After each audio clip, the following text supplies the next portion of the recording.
Sorry for the interruption to reading Smyrna Wildcats. My dog likes to bark at every noise. He glared at them as if to say, or else. Right, it's time. Good luck, all of you.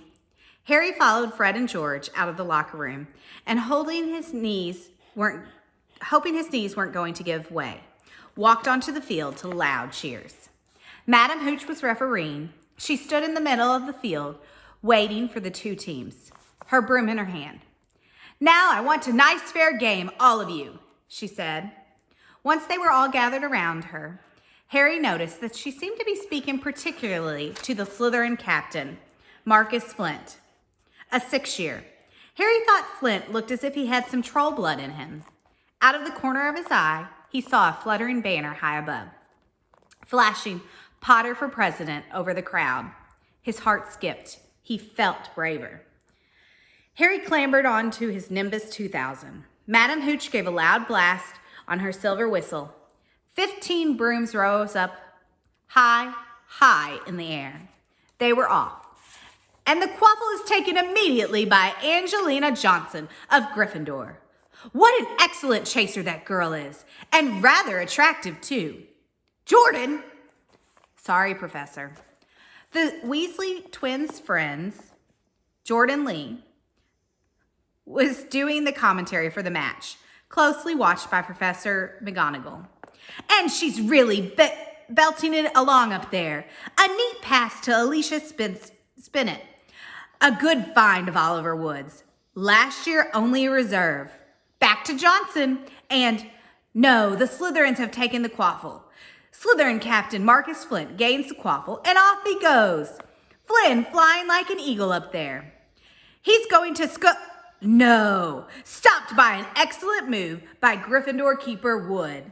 And the Gryffindors take the quaffle. That's Chaser Kate Bell of Gryffindor there. Nice dive around Flint. Off up the field and, ouch, that must have hurt. Hit in the back of the head by the bludger. Quaffle taken by the Slytherins. That's Adrian Busey speeding off towards the goalpost, but he's blocked by a second bludger.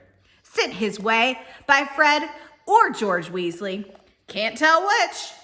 Nice play by the Gryffindor beater. Anyway, and Johnson back in possession of the quaffle. A clear field ahead, and off she goes. She's flying.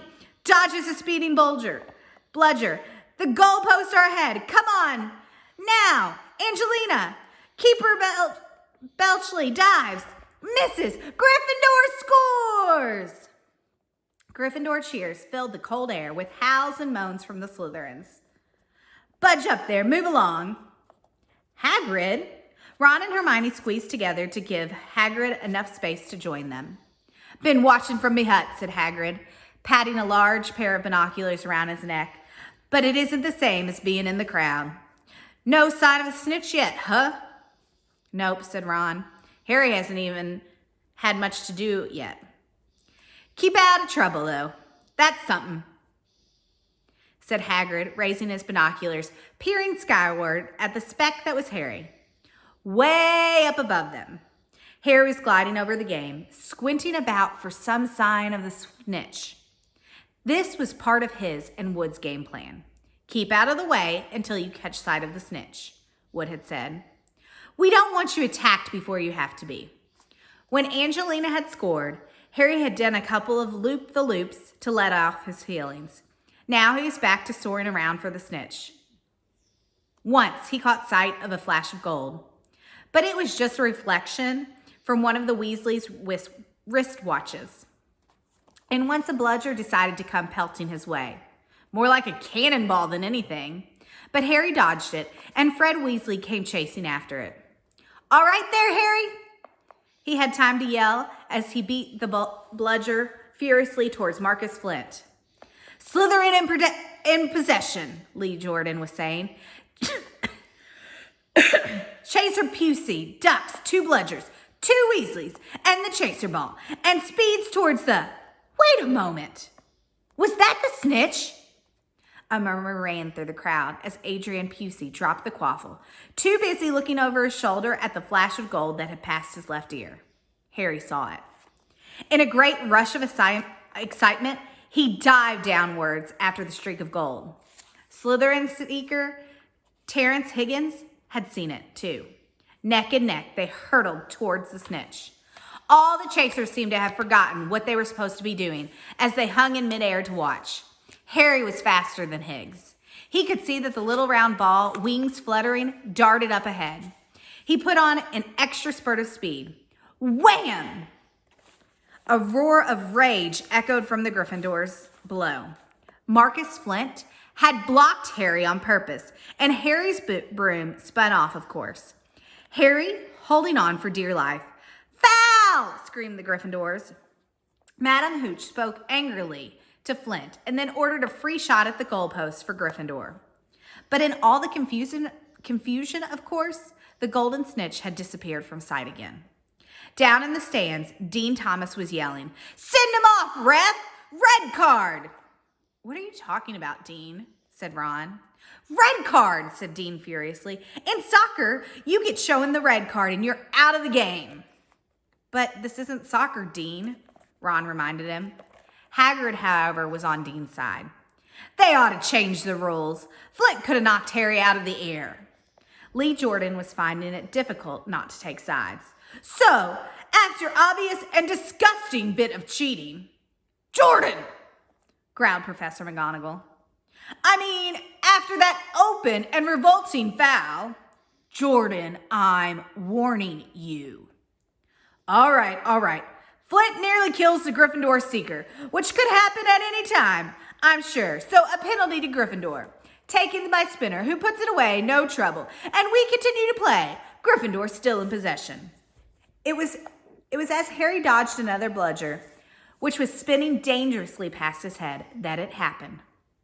His broom gave a sudden, frightening lurch. For a split second, he thought he was going to fall. He gripped the broom tightly with both his hands and knees. He'd never felt anything like this. It happened again. It was as though the broom was trying to buck him off. But Nimbus 2000 did not suddenly decide to buck their riders off. Harry tried to turn back towards the Gryffindor goalpost. He had half a mind to ask Wood to call timeout. And then he realized that his broom was completely out of control. He couldn't turn it. He couldn't direct it at all.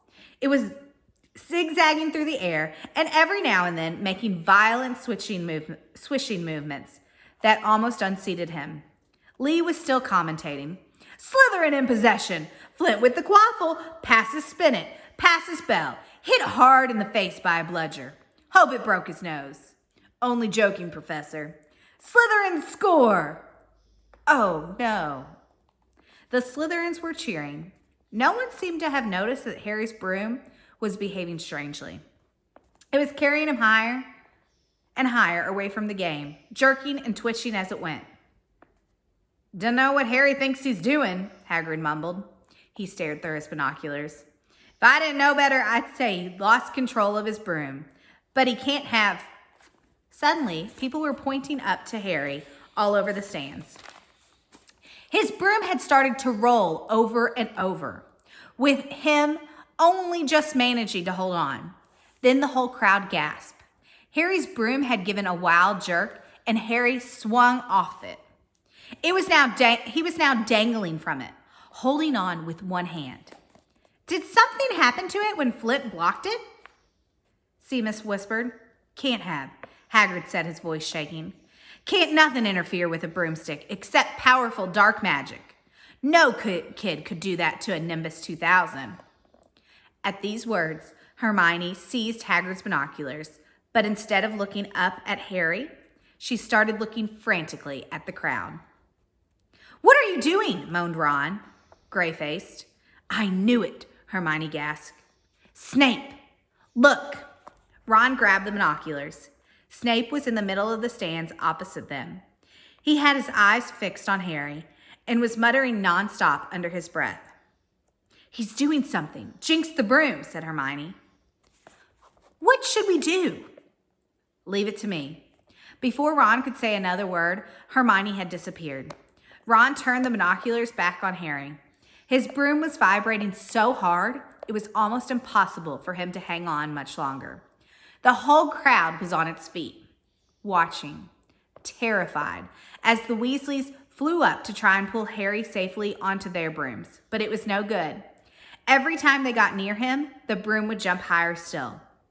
They dropped lower, circling behind him, obviously hoping to catch him if he fell. Marcus Flint seized the quaffle and scored 5 times without anyone noticing. "Come on, Hermione," Ron muttered desperately. Hermione had fought her way across to the stand where Snape stood and was now racing along the row behind him. She didn't even stop to say sorry as she knocked Professor Quirrell headfirst into the row in front. Reaching Snape, she crouched down, pulled on her wand, and whispered a few well-chosen words. Bright blue flames shot from her wand and into the hem of Snape's robes. It took perhaps 30 seconds for Snape to realize that he was on fire. A sudden yelp told her she had done her job. Scooping the fire off him into a little jar in her pocket, she scrambled back along the row. Snape would never know what had happened. It was enough. Up in the air, Harry was suddenly able to clamber back on his broom. "Neville, you can look," Ron said. Neville had been sobbing into Hagrid's jacket for the last 5 minutes. Harry was speeding towards the ground when the crowd saw him clap his hand to his mouth as though he was about to be sick. He hit the field on all fours, coughed, and something gold fell into his hand. "I've got the snitch," he shouted, waving it above his head. The game ended in complete confusion. "He didn't catch it. He nearly swallowed it." Flint was still howling 20 minutes later, but it made no difference. Harry hadn't broken any rules, and Lee Jordan was still happily shouting the results. Gryffindor had won by 170 points to 60. Harry heard none of this, though. He was being made a cup of strong tea back in Hagrid's hut with Ron and Hermione. "It was Snape," Ron was explaining. "Hermione and I saw him. He was cursing your broomstick, muttering. He wouldn't take his eyes off you." "Rubbish," said Hagrid, who hadn't heard a word of what had gone on next to him in the stands. "Why would Snape do something like that?" Harry, Ron, and Hermione looked at one another, wondering what to tell him.